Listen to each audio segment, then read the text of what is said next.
সালামু আলাইকুম বন্ধুরা, চলে এলাম আপনাদের মাঝে। আজকে শুক্রবার ছিল, আমরা দুই ভাই বেরিয়ে পড়েছি ঘোরার জন্য।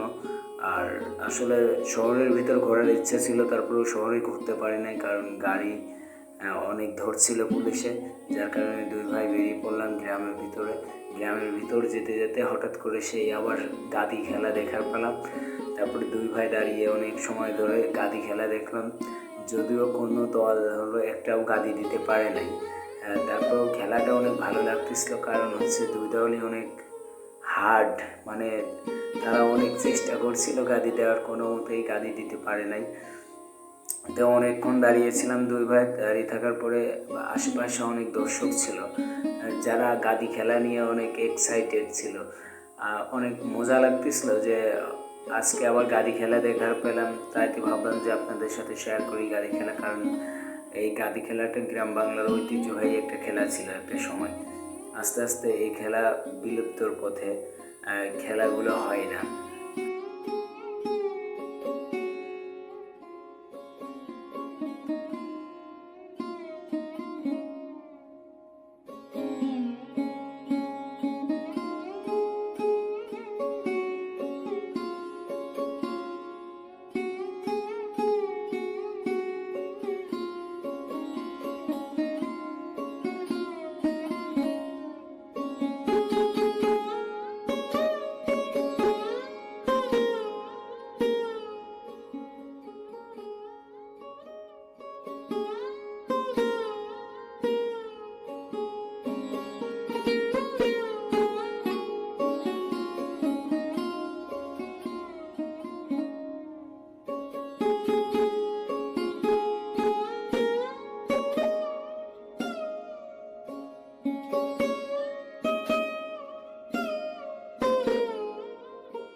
গাদি খেলা দেখা শেষ করার পরে আবার রওনা দিলাম। এটা হচ্ছে ইটভাটা, আর আমরা সেই ইটভাটার পাশ দিয়ে যাচ্ছি বেনিপুর বাজারে।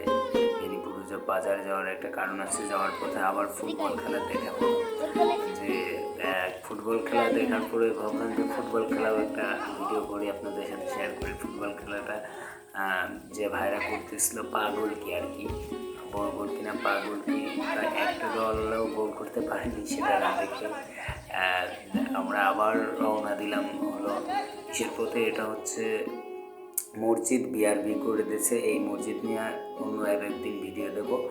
আমরা দেখতে দেখতে বেনিপুর বাজারে পৌঁছে গেলাম। বেনিপুর বাজারে পৌঁছে যাওয়ার পরে চাচাকে বললাম দুটা চা দিতে, কারণ এই বাজারে আসার পরে আমরা কিছু না হোক এই চাচার দোকান থেকে একটা হলো চা খাবো, কারণ আমরা চাচার দোকানের চাটা অনেকটা স্পেশাল আর কি আমাদের জন্য। কারণ আমরা যখনই বেনিপুর ঢুকি চাচার চা না খেয়ে কখনোই যাওয়া হয় না।